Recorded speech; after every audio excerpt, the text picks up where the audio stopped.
you realize it was this easy to cook a whole chicken?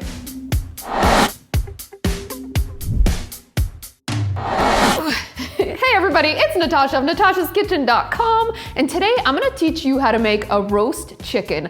This is so much better than a store-bought rotisserie chicken. The flavor is and so simple, and it is so juicy. And I'm hungry, so let's get started. Actually, we'll start with a quick prep of your veggies, and you can leave out the veggies, but I love that they make it a meal. Cut 2 large carrots into 1-inch pieces. Then you'll need 6 Yukon Gold potatoes, or you can use red potatoes. Quarter those or cut them into 6 pieces if they're larger potatoes. If you're using baby potatoes, you can even leave them whole. Next, peel and coarsely chop up 1 medium onion, and I like to cut them into about 1-inch pieces. The onions add really great flavor to the chicken and the rest of the vegetables, and I love how they caramelize in the roasting pan. Just cutting them up into sections like this is perfect. If you cut them too small, they can burn in the pan. Next, we'll need 1 whole head of garlic. You heard that right, a whole head. And what we're gonna do is just cut it parallel to the base, cut it right in half. That's so easy, you don't even need to peel it. Set aside half of the garlic to put inside of the chicken, and the other half we're gonna toss with the veggies. Place all of your prepped veggies into a large mixing bowl. And remember, we're just adding half of the garlic head. Then also add 2 sprigs of fresh rosemary, drizzle in about a tablespoon of olive oil, season that with half a teaspoon of salt and a 1/4 teaspoon of black pepper. Give that a rough toss to coat and set it aside. I'm using a 5.5 pound whole chicken, which is perfect for roasting. If your chicken was frozen, make sure to fully thaw in the refrigerator before using it for this recipe. When you're buying a chicken, look for one with a pink colored meat, and organic is usually a good indicator of good quality chicken if you can find it in your grocery store. Make sure to remove the gizzards that are inside. Some people use those for gravy, I just discard them. Let me know if you use those for anything. Those are usually tucked into the cavity of the chicken, but sometimes they're up by the neck, so you want to make sure there's nothing there. Now thoroughly pat dry your chicken on the outside and the inside with a couple of paper towels. Now transfer your chicken to a roasting pan with the breast side up. For the best flavor, we're gonna season this chicken inside and out. Season inside the chicken with half a teaspoon of salt and a 1/4 teaspoon of black pepper. Stuff the chicken with 1 lemon, which I've cut in half, along with half of the head of garlic and 2 sprigs of fresh rosemary.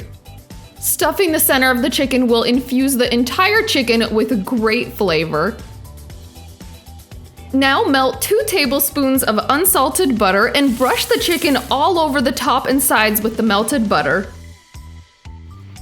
Working quickly, and while the butter is still somewhat wet, sprinkle the chicken all over with 2 teaspoons of salt and half a teaspoon of black pepper. It's gonna seem like a lot of salt, but it is a large chicken and everyone loves that crisp, salty skin when it comes out of the oven. Don't forget to turn the chicken over and season the backside of the chicken. This is where some of the juiciest dark meat is. Season liberally because you want to get a good coating of salt and pepper all over that chicken. Now add your prepared vegetables to the pan and just spread them evenly around the chicken. Those veggies will roast and baste in the chicken juices, making them incredibly flavorful. To keep the wings from browning, just like we would do on a turkey, tuck the wings behind the chicken. Now this next step is optional but does make for a beautiful presentation. If you have some kitchen string, tie the legs together. This is a quick and easy step to make the chicken look a little bit fancier.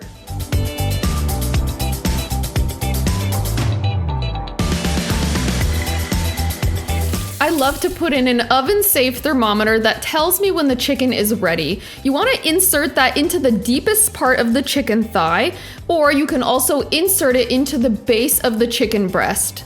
I will link to the thermometer we love in the notes. I put my rack in the lower third of the oven so the chicken roasts exactly in the center of the oven. Roast that in a preheated oven at 425 degrees Fahrenheit, and you're gonna roast for about 80 to 90 minutes. If you notice your chicken is starting to brown too much on the chicken breast, here's a great tip to keeping that chicken breast super juicy. Create a foil shield by shaping a piece of foil into a triangle. Place that directly over the browned chicken breast and continue roasting until the internal temperature reaches 165 degrees Fahrenheit at the chicken thigh, or until the juices run clear when you cut into the thigh. Once the chicken is out of the oven, transfer it to a serving platter and let it rest for 15 minutes. Your kitchen is gonna smell amazing at this point, and it's gonna be tempting to dig into that chicken, but you do wanna let it rest. You can either use a special tool to lift up your chicken, or it's small enough where I can easily use 2 firm spatulas. I love to arrange the roasted veggies just right on the same platter around the chicken. It makes for a really beautiful presentation. You can tent with foil as it rests for 15 minutes, but keep in mind if you love a crispy skin, you can skip the foil because it will trap some steam, causing the skin to soften. My kitchen smells amazing right now. That fresh rosemary, and remember we put lemon inside the chicken? It smells wonderful and it's making my mouth water. We gotta get into this taste test. All right, the chicken has been resting for about 15 minutes, and you wanna make sure to let it rest. Otherwise, just like steak, if you cut into it, it'll juice out. So this way, it becomes super juicy when you cut it. Let the chicken rest. I can't wait any longer though. All right, we're gonna dig right into this, and I wanna show you just how juicy this chicken breast is. I mean, you cannot beat this with a store-bought rotisserie chicken, because the store-bought ones, they sit under the heat lamps for a while. This is fresh. I mean, it's like crisp, salty skin. It is amazing. Okay, let's do this. I'm hungry. Oh, I can tell this is gonna be one juicy chicken. Take a look at this. Getting close. Yum. Yeah, store-bought can't touch this. This is amazing. All right, I'm gonna get my little sampling here. Oh, and then that crisp, salty, peppery skin is so good. All right. Look at that juiciness.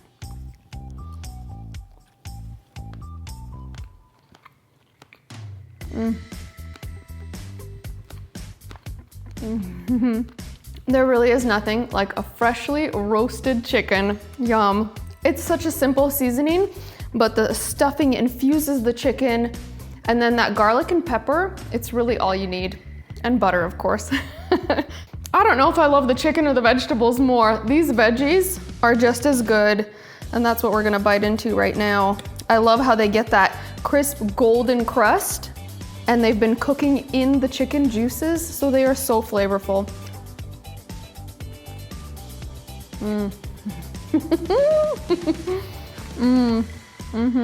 These veggies are not just for garnish. Seriously, that is the tastiest piece of potato. It is so good.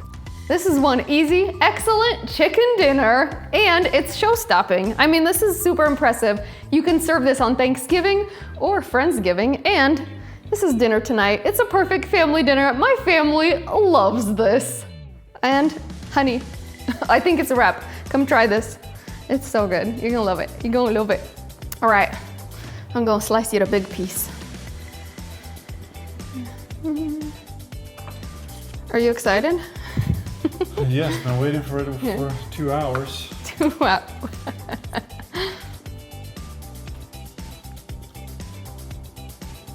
Little carrot. Little carrot, little potato. Isn't that good? Well, in my professional opinion, this is the juiciest chicken you ever made. Ow. We'll see you in our next video.